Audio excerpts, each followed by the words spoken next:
Analisis transaksi dalam materi akuntansi dasar. Berikut ini dalam analisis transaksi itu yang akan dibahas pertama adalah bagian cost concept. Baik, ini mungkin sudah sedikit pemahaman yang lebih lanjut ya sebenarnya, memahami apa itu cost. Ya tidak perlu bingung atau heran ketika mungkin ada sedikit perbedaan penjelasan di dalam buku maupun yang berada di dalam PPT ya, PPT yang dibagikan berbentuk PDF itu. Tetapi intinya memang bagaimana suatu konsep cost itu bisa dipahami lebih jauh sebenarnya. Oke, kalau mau menelusur memang ada di buku yang teori akuntansi, tapi itu materinya nanti masih lama ya, masih semester berapa. Itu pun tergantung dari bukunya siapa. Oke, jadi semoga sikap kritisi Anda muncul sehingga menimbulkan ketidakbingungan ya di dalam konsep ini gitu ya. Oke. Mungkin juga ada yang pernah mendapat pelajaran akuntansi ya mungkin ya. Sehingga kalau ada perbedaan itu ya itulah seperti itu di dalam akademik, perbedaan itu mungkin wajar atau mungkin bisa biasa terjadi atau sangat mungkin terjadi karena konsepnya kan seluruh dunia ya, pandangan yang A, pandangan yang B, pembaruan, kemudian ada pembaruan yang belum diterima, kemudian ada usulan, semuanya macam-macam ya. Maka kita pilih konsep yang mengakomodasi di tengah gitu ya. Maka saya sampaikan keduanya. Oke. Yang pertama adalah konsep mengenai cost. Ya oke ya. Yang pertama cost itu. Kalau nanti Anda belajar akunting lebih lanjut, mungkin cost itu di Indonesianya ada yang mengusulkan diterjemahkan menjadi cost. Oke. Jadi ada yang mengusulkan itu, saya sebut saja lah bukunya Pak Suwarjono gitu ya, yang tebelnya di atas 700 halaman itu ya, karena dia memiliki kritisi agar maknanya itu tidak tumpang tindih atau simpang siur gitu ya. Oke. Tetapi nah ini mungkin di buku yang Anda hadapi sekarang itu cost itu biasanya itu disebut sebagai biaya. Ya paham ya. Jadi kalau ada judulnya buku atau apa itu konsep biaya, bahasa aslinya cost concept ya, cost concept di dalam PPT atau di dalam buku mungkin sebagai konsep biaya. Memang kalau ditelusuri lebih lanjut ketika kita menggunakan makna biaya di dalam cost itu akan bertabrakan atau tumpang tindih di dalam logika. Tapi begitu yang tertulis di dalam buku. Silahkan ya. Yang penting Anda memiliki pemahaman yang jauh. Kalau bisa analitik Anda jalan sama critical thinkingnya jalan, mungkin bisa membedakan itu. Tapi bagi pemula, oke lah silahkan kalau berdasar buku. Tapi suatu saat tetap mungkin Anda akan merenungkan lebih jauh gitu ya. Nah, kalau di buku Pak Suwarjono itu saya lebih suka itu memang memakai cost itu dimaknai, diterjemahkan di bahasa Indonesia sebagai akumulasi nilai. Nah, coba nanti kita akan telah itu bedanya apa nih dengan biaya ya kan. Dimaknai sebagai biaya dan dimaknai sebagai akumulasi nilai. Nah, kalau yang konsep cost ini itu yang menggunakan konsep akumulasi nilai itu gitu ya. Sehingga kalau kita bilang konsep biaya tidak bisa memunculkan yang ini, aset. Nah, coba Anda lihat di situ. Kan tidak ada yang mengatakan bahwa itu sebagai aset. Ya, nanti akan kita review di bagian selanjutnya. Oke, cost itu mungkin kalau di dalam Anda sudah mempelajari lebih lanjut nanti, itu mungkin masih menjadi aset atau telah, ya kalau ini masih menjadi aset atau telah menjadi biaya. Nah, makna biaya pun itu sebenarnya dari expense ya. Oke, biaya itu sebenarnya expense. Tapi di dalam SAK atau apapun itu ya monggo lah diikuti ya, seperti itu tulisannya expense ya, tulisannya pakai mouse itu ya. Oke, jadi biaya itu sebenarnya kalau ditelusur lebih lanjut itu berasal dari expense. Nah, makna daripada aset ini adalah cost yang masih ya. Jadi cost yang masih memiliki manfaat. Ya, masih berada di perusahaan, masih bisa dimanfaatkan, masih bisa memberikan hasil gitu. Nah, contoh itu ya. Contoh mesin itu kan masih bisa menghasilkan produksi, ya, masih bisa membantu produksi. Nah, itu kan masih menjadi aset. Ya, masalahnya itu ya. Tetapi ada yang sudah terpakai. Nah, itu disebut expense atau biaya. Karena biaya itu kalau ditelusuri lebih lanjut itu maknanya adalah apa itu ya? Pengeluaran yang ditujukan untuk memperoleh suatu penghasilan itu sebenarnya. Maka kalau di dalam laporan akuntansi ini saya tulis ya. Oke, ini keluar dari kos ya. Tapi kalau di dalam laporan akuntansi oke lah, itu gabungan ya. Ada aset, ada liabilitas, ada ekuitas, ada apa lagi? Ada oke, pendapatan, ada biaya, ada gain. Itu gain ya, itu keuntungan atau pemasukan lain lah bahasa Indonesianya. Ada loss. Wih, sampai nggak kelihatan sampai ke bawah. Nah, ini bagiannya sebenarnya kalau di akuntansi ada aset ya, kalau di laporan keuangan atau di dalam catatan akuntansi, nah, asetnya masih menjadi di sini ya, masih menjadi aset gitu. Oke. Nah, itu masih menjadi aset. Tempatnya ada di posisi keuangan atau di neraca. Oke.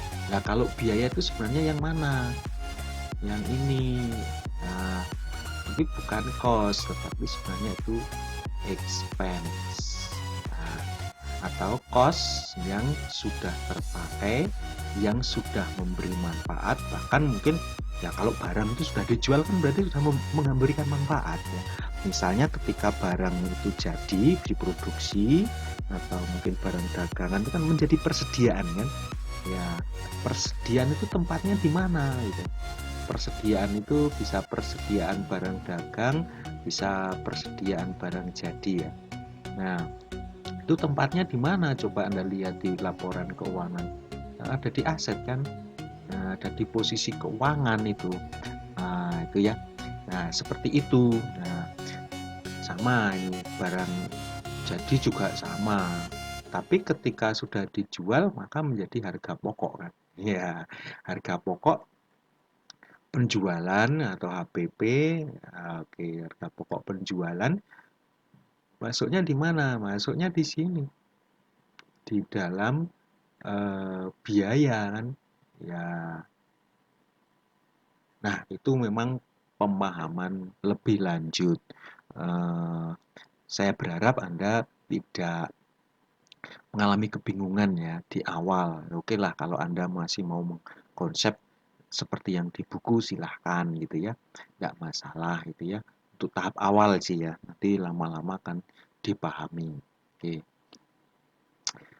Oke, kita lanjut ya. Mungkin ini dulu ya. Nanti kalau ada sesuatu bisa didiskusikan ya di dalam forum ya, forum ditulis ya pertanyaan atau ya saling membantu, saling sharing gitu ya. Seandainya saya salah juga nggak masalah ya. Nah, seperti saya katakan tadi, di dunia ini pandangan itu luas. Mungkin ada yang pandangan benar tapi belum bisa diterima umum. Mungkin ada yang pandangan belum tepat tapi sudah berlaku umum, itu wajar-wajar saja ya. Oke, oke, kita lanjut ya. Baik, ini berdasar buku tetapi ada sedikit saya benahi ya di PPT, silakan dilanjut, mungkin ada perbedaan. Kalau mau di crop terus dianalisis silahkan. Ya, tapi nggak usah didebatkan karena seandainya berdebat saya nggak tahu apakah Anda sudah memiliki apa ini bekal yang cukup gitu ya, karena ini memang eh, beda. Jadi apa ini, saya bukan book satu ya, book minded satu gitu ya, yaitu repotnya jadi pengajar ya. Kalau sudah tahu sesuatu yang lain tapi harus mencoba mengajar untuk dari sumber satu referensi ya. Nah, itu bagaimana gitu ya. Nah, kalau disampaikan itu ya takutnya akan terbawa terus ya. Tapi nggak masalah ya. Sejauh mana Anda mampu menangkap. Oke, ini saya tulis ya yang arti yang pertama, kalau di dalam PPT kan tidak ya. Nah, langsung konsep biaya. Nah, ini saya tulis ya konsep cost biar adil, saya tulis dua-duanya. Iya, sama ya di buku ini ya, konsep biaya. Karena sumber bahasa Inggrisnya itu sebenarnya cost konsep, bukan expand konsep. Tetapi memang banyak buku di Indonesia dan dari dulu itu selalu menggunakan istilah biaya. Cost accounting itu menjadi akuntansi biaya gitu ya. Macam-macam lah, itu banyak hal gitu ya. Itu penerjemahan. Nah, ini di dalam teks saya ubah sedikit ya. Mungkin ada bisa mengalami atau bisa meninjau dari membedakan. Bukan salah ya, cuma saya memberikan apa ini ya, agar teksnya itu lebih sinkron aja ya, sinkron dengan konsep yang sudah ada. Oke. Nah, maka di yang pertama itu saya katakan di situ jumlah kos. Ya, nilai tadi loh, nilai yang dicatat. Bentuknya bisa aset, ada yang langsung jadi biaya memang ada. Nah, itu ya. Ada yang langsung jadi biaya itu apa ya? Apa itu? Bayar Gojek untuk nganter barang. Ya, itu langsung biaya ya. Betul juga, betul nggak masalah gitu ya. Nah, jadi misalnya transport itu ya, transport itu kan mengeluarkan uang ya. Nah, wah susahnya mas ya. Nah, itu langsung menjadi biaya memang. Maka kos apa itu kos konsep di situ betul ketika biaya yang langsung terpakai atau habis. Tapi nanti kalau kita lihat ada biaya yang belum habis masalahnya itu. Nah, itu jumlah kos dicatat sebesar harga perolehan. Kalau ini sama ya, sebesar harga perolehan sama di buku manapun mesti setuju sama. Sebesar harga perolehan. Jadi dicatat itu sebesar harga perolehan. Nah, ini yang konsep pertama ya. Nah, oke, jadi dicatat sebesar harga perolehan. Ini konsep yang pertama. Nah, harga perolehan itu apa saja ya? Di sana ada satu itu harga beli, oke. Dan yang kedua adalah pengeluaran, maka saya sebut sebagai pengeluaran itu. Ya, karena tadi nanti bingung sama biaya gitu ya. Ya, biaya, kos katanya biaya. Nah, ini ya itu makanya bingungnya di situ. Kalau ini konsep biaya, di sini apa? Dan semua biaya. Padahal harga beli itu juga adalah kos gitu ya. Harga beli itu kos, maka kalau kita menggunakan apa itu konsep biaya, ini di sini biaya, kos itu ya dan semua biaya kalau tidak salah ya. Nah, bunyinya begitu kan? Coba Anda periksa, mungkin saya salah ingat. Nah, itu kan biaya. Maka yang meliputi biaya dan semua biaya. Nah, maka itu saya cuma menegaskan agar pemahamannya tidak lari ya. Bisa dapat semoga. Jadi harga beli, nah, itu cost sebenarnya, cost yang satu ditambah dengan eh, pengeluaran, itu juga cost sebenarnya ya, cost yang kedua. Nah, itu ini cost ya, cost yang pertama satu, kemudian yang cost kedua itu pengeluaran. Nah, itu yang disebut expense langsung tadi ya. Mungkin memang benar menjadi biaya, mungkin benar. Jadi kalau ini cost dan biaya itu mungkin betul. Tapi kan konsep di buku biar tidak rancu ya, meliputi uh, kalau cost itu ya semua ini ya, cuma masalahnya. Oke ya. Yang pertama dan biaya itu semuanya cost ya. Dan semua pengeluaran sampai aset. Nah, ini saya ganti ya di sana aset. Di tempat apa? Anda di pos ya kan nggak salah. Pos itu kan catatan. Ya, tempat mencatat sebenarnya. Pos itu mirip dengan tempat atau wadah itu ya. Itu menjadi rekening. Ya, maka saya ganti aset. Nah, itu kenapa kalau kita pakai konsep biaya tidak berani menulis aset. Nah, itu loh yang tadi. Kalau kos, kenapa berani nulis aset? Ini loh. Nah, karena di kos ada aset dan biaya. Tapi kalau kita konsep biaya, ini nggak berani dia nulis aset, langsung nulis pos. Nah, itu mungkin yang menjadi perhatian, gitu ya. Pas saya berani menyebut di sini aset, ya karena memang aset yang dimaksud.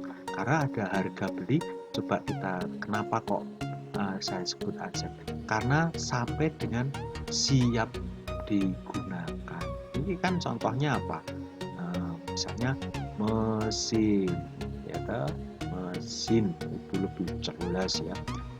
Mesin itu kan ada biaya setup, biaya antar dan biaya mungkin apa itu start memulainya, mencoba dan seterusnya. Maka itu sampai dengan siap digunakan. Nah, kalau ini dimaknai sebagai cost, oke ya. Dipanah enggak? Enggak apa-apa ya. Biar rame. Kayak SpongeBob. Iya, ting. Ya, oke. Nah, kalau mesin itu cost, yes, karena cost itu ada masih berwujud menjadi aset dan sudah menjadi biaya. Nah, itu ya. Tapi kalau menjadi konsep biaya, maka mesin itu susah mau dijelaskan. Maka gimana ya dia bukunya mau menjelaskan, soalnya wis berangkat dari definisi. Nah, itulah definisi atau apa ya, definisi kata ya, sama dari kata sampai istilah itu penting. Nah, silakan Anda dalam kuliah itu juga selalu ingat atau mencari namanya definisi. Oke, tanpa berawal dari definisi yang pasti dan jelas, biasanya ya bingung dan kalau diskusi ya tidak ketemu gitu ya. Oke.